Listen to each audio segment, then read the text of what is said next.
হঠাৎ গভীর রাত্রে তার কানে শব্দ আসলো। মা পিপাসায় কাতর হয়ে পানি চাচ্ছেন। মায়ের শব্দ শুনে বালকটির ঘুম ভেঙে গেল। সে ঘুম থেকে উঠে ঘরের কোণে রাখা কলসি থেকে পানি আনতে গেল,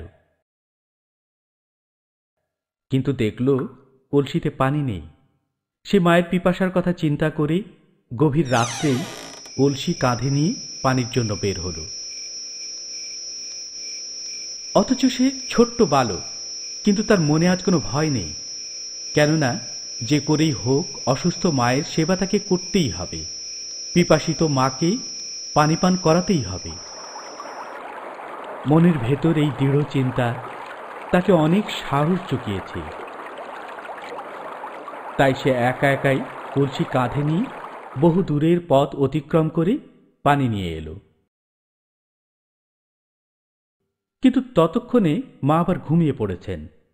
তখন সে চিন্তা করতে লাগলো, কি করা যায়।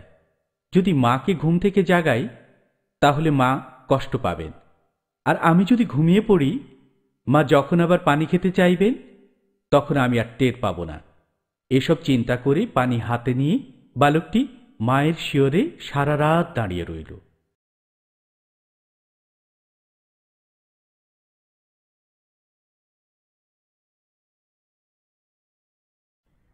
الله أكبر الله أكبر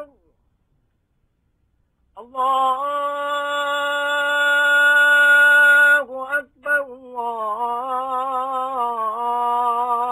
এভাবে অপেক্ষা করতে করতে ভোর হয়ে গেল এবং মসজিদে যখন ফজরের আজান হলো তখন মায়ের ঘুম ভেঙে গেল।